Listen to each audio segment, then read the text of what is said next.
और मैं उन्हें वर्सटाइल जीनियस, बहुमुखी प्रतिभा का धनी इसलिए कह रहा हूं कि 1 साल 2 साल से उनको मैं नहीं जानता। मैं लगभग 21 वर्षों से उन्हें अच्छी तरह जानता हूं।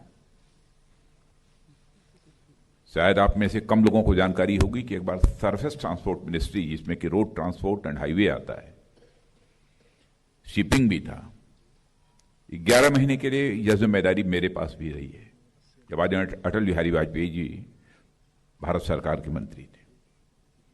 उस समय भी रोड ट्रांसपोर्ट एंड हाईवेज में यदि किसी की मदद लेने की जरूरत पड़ती थी तो हम लोग नितिन जी की मदद लेते थे। वैसे ही general retired doctor VK Singh ji, minister of state, Shri Amitabh ji Kant, CEO Niti Aayog, Shri Girdhar ji, secretary road transport and highway, and Shri Sukhbir Singh ji Sandhu, chairman NHAI। सबसे पहले तो मित्रों, आज मैं इस राष्ट्रीय सड़क सुरक्षा माह के उद्घाटन के अवसर पर अपनी तरफ से आप सबको हार्दिक शुभकामनाएं देता हूं। और मैं समझता हूं कि इस प्रकार के देशव्यापी और जनहित के कार्यक्रम जब प्रारंभ किए जाते हैं तो स्वाभाविक रूप से सबको प्रसन्नता भी होती है और साथ ही साथ एक विश्वास, एक कॉन्फिडेंस भी उनके अंदर डेवलप करता है कि हम जिस लक्ष्य को लेकर आगे बढ़ रहे हैं उसमें हमें निश्चित रूप से कामयाबी मिलेगी। यदि आज आपके सामने मैं खड़े होकर राष्ट्रीय सड़क सुरक्षा माह मनाए जाने वाले इस कार्यक्रम के संबंध में संबोधित कर रहा हूं तो मुझे स्वाभाविक रूप से याद आती है कि 2 बार सड़क दुर्घटना मेरी भी हो चुकी है और वह कोई सामान्य दुर्घटना नहीं हुई है, बहुत गंभीर दुर्घटना हुई है। एक बार 98 में इसी गाजियाबाद के बगल में पिलखुआ में, जिसमें कि हमारी गाड़ी का सामने वाली ट्रक के साथ हेड ऑन कोलिजन हुआ था और हमारी गाड़ी बिल्कुल उछलकर पटरी पर जाकर गिरी थी और गाड़ी में आग लग गई थी और उस समय भी मैं गाड़ी में मौजूद था। सड़क से गुजरने वाले लोगों ने मुझे बाहर निकालकर बचाया। वैसे ही गुजरात में इलेक्शन कैंपेनिंग से जब शाम को वापस लौट रहा था, हमारी गाड़ियों का काफिला था, लेकिन कहीं न कहीं दिन भर की थकावट के कारण शायद हमारे ड्राइवर की आंख लगी हो, जो कुछ भी हो, रात का समय था, सामने आने वाली कई ट्रकें थी, एक ट्रक के साथ उसका भी हेड ऑन कोलिजन हुआ, उसमें भी हमारे ड्राइवर की जान चली गई। और आज जब मैं राष्ट्रीय इस सड़क सुरक्षा माह के इस कार्यक्रम के अवसर पर भी आपके सामने अपनी बात रख रहा हूं तो हमारे ही मंत्रालय के हमारे सहयोगी श्री पद्मजी नाइक, राज्य मंत्री, आयुष मंत्रालय भी जिनके पास है, पिछले सप्ताह ही उनकी भी गाड़ी की दुर्घटना हुई और उनकी पत्नी हमारे बीच नहीं रही, वो भी उनके साथ मौजूद थी और एक उनकी सहयोगी की भी जान चली गई। दुर्घटना होने से केवल एक व्यक्ति की क्षति अथवा एक परिवार की ही क्षति नहीं होती है, यह पूरे देश की अर्थव्यवस्था को भी यह प्रभावित करता है। और जहां तक मेरी जानकारी है कि जितनी रोड एक्सीडेंट्स हमारे देश में हो रहे हैं उसके परिणाम स्वरूप लगभग, जैसा मुझे बतलाया गया है, कि GDP का 3% का लॉस होता है देश की अर्थव्यवस्था में। इसलिए इस राष्ट्रीय सड़क सुरक्षा माह का आयोजन प्रतिवर्ष ये अपने में महत्वपूर्ण है। और जैसा इसके पहले नितिन जी ने भी कहा, डॉक्टर वीके सिंह जी ने भी कहा कि 1 माह की ही हमारी यह जिम्मेदारी नहीं बनती है लोगों में अवेयरनेस डेवलप करने की, बल्कि यह सिलसिला तो सतत चलते रहना चाहिए ताकि हम लोगों के अंदर जागरूकता पैदा कर सकें। और मैं जानता हूं कई बार बहुत ज्यादा हम प्रिकॉशन लेते हैं, प्रिकॉशन लेने के बावजूद भी दुर्घटनाएं अपनी गलती के कारण नहीं, बल्कि सामने आने वाली जो गाड़ियां होती हैं, उसके जो ड्राइवर होते हैं, उनके कारण भी दुर्घटनाएं होती हैं। यह भी है। लेकिन मैं समझता हूं जागरूकता यदि अभियान हम चलाते हैं तो केवल यह जागरूकता सभी के अंदर पैदा होगी, गाड़ी चलाने वाले के अंदर भी, गाड़ी पर बैठने वाले के अंदर भी। अब आप कहेंगे कि गाड़ी के अंदर बैठने वाले के अंदर जागरूकता की क्या आवश्यकता है? इसलिए आवश्यकता है कि जिस 98 के अपने एक्सीडेंट की मैं चर्चा कर रहा था, 4 सितंबर था, नेक्स्ट डे बनारस यूनिवर्सिटी में शिक्षक दिवस के कार्यक्रम को मुझे संबोधित करना था, मुझे ट्रेन पकड़नी थी। मैंने ही अपने ड्राइवर को यह कहा कि आप आगे की जो गाड़ी चल रही है इसको छोड़ो, हमारी सिक्योरिटी की गाड़ी, और गाड़ी जल्दी आगे बढ़ाओ ताकि कहीं ट्रेन हमारी छूट न जाए। इसी कारण हमारी दुर्घटना हुई थी। इस अवेयरनेस की सभी के लिए जरूरत है। इसलिए सचमुच इस प्रकार के कार्यक्रमों की बहुत ही अहमियत है। आज मैं तमिलनाडु का प्रेजेंटेशन देख रहा था, सचमुच मुझे बेहद खुशी हुई है।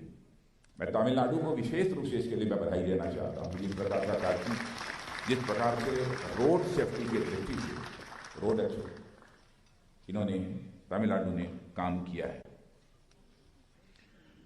2016 के आंकड़े की कोई मुझसे चर्चा कर रहा है, जो एक ऐसा वर्ष रहा है जिसमें कि लगभग 4.75 लाख, 4.5 करोड़ के आसपास दुर्घटना उस वर्ष हुई है।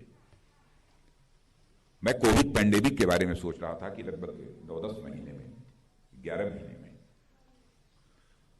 अधिकतम लोगों की 1.5 लाख से कुछ अधिक जानी नहीं है। लेकिन आज भी रोड एक्सीडेंट के कारण उससे ज्यादा लोगों की जाने जा रही है। यह कोई सामान्य चुनौती हमारे लिए नहीं है, और यह बड़ी चुनौती है। और मैं पूरी तरह से आश्वस्त हूं, यहां पर हमारे नितिन जी गडकरी जैसे मंत्री का नेतृत्व है, इसमें हमको कामयाबी मिलकर रहेगी, इसमें कहीं संदेह नहीं है। मैं पूरी तरह से आश्वस्त हूं। सामान्यतः दुर्घटनाएं जो होती हैं, सड़क की डिजाइन ठीक न होने के कारण भी दुर्घटनाएं होती हैं, कभी रोड की क्वालिटी भी पुअर होने के कारण दुर्घटनाएं होती हैं।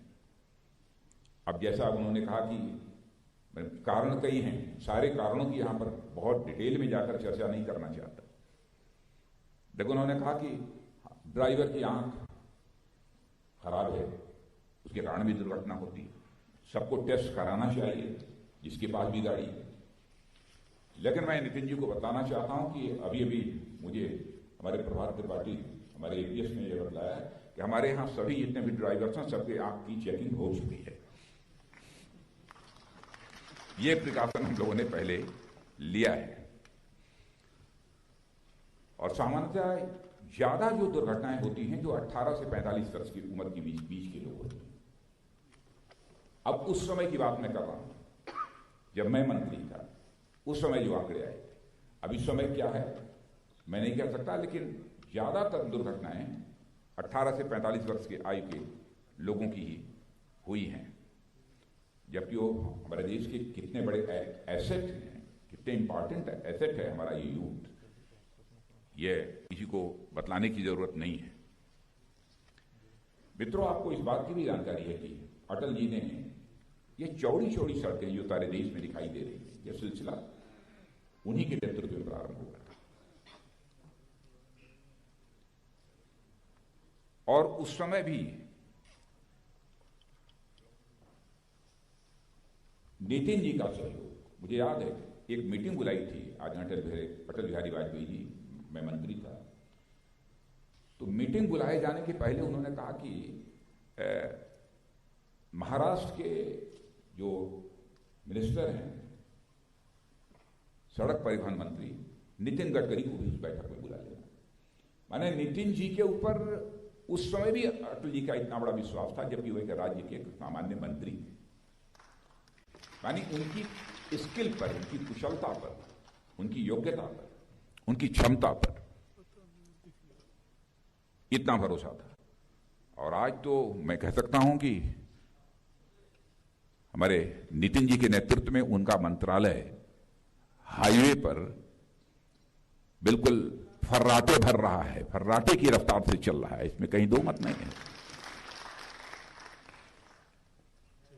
और ये सड़कें हमारे देश की जीवन रेखा होती हैं,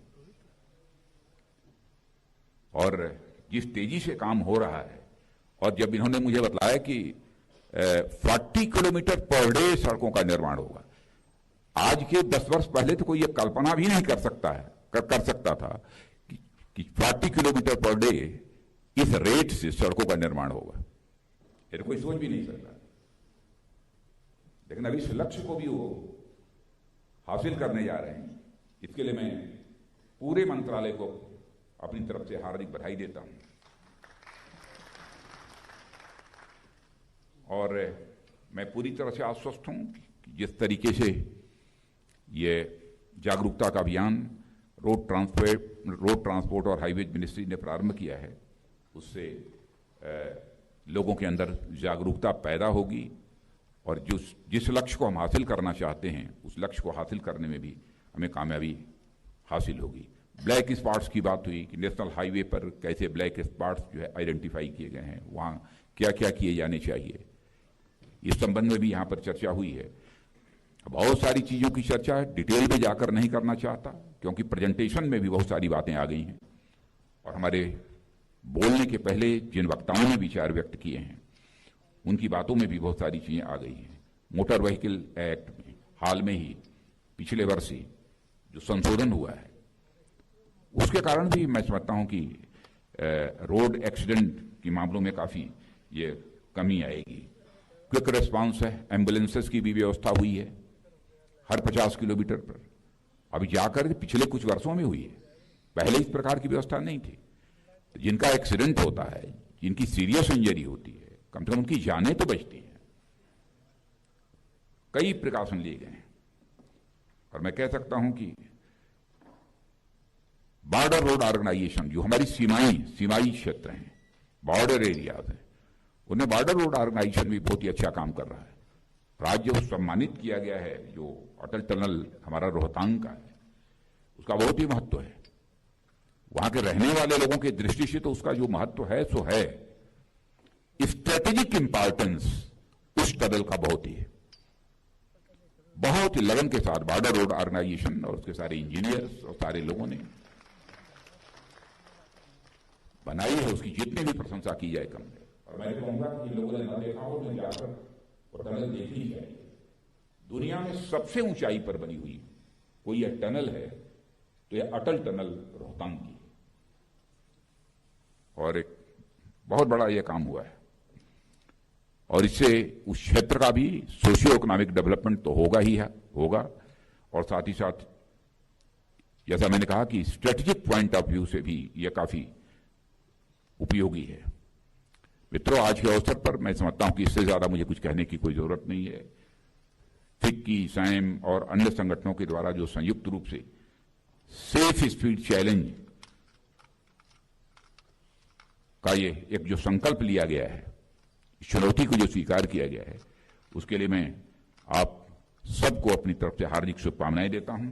और ये जो सड़क सुरक्षा सप्ताह पखवाड़े की शुरुआत हो रही है, जिस लक्ष्य को हो रही है, उस लक्ष्य को हासिल करने में आपको कामयाबी हासिल हो, यह शुभकामनाएं देते हुए मैं अपना निवेदन समाप्त करता हूं। बहुत बहुत धन्यवाद माननीय मंत्री जी। और जैसा कि आपने कहा कि सड़कें हमारे देश की प्रगति रेखा है, जीवन रेखा है, तो अपनी और औरों के जीवन रेखा को सुरक्षित रखने के लिए सड़क सुरक्षा को अपनाएं, खुद भी जागृत रहें और औरों को भी जागरूक बनाएं। बहुत बहुत धन्यवाद। सभी में एक नई ऊर्जा और इच्छा शक्ति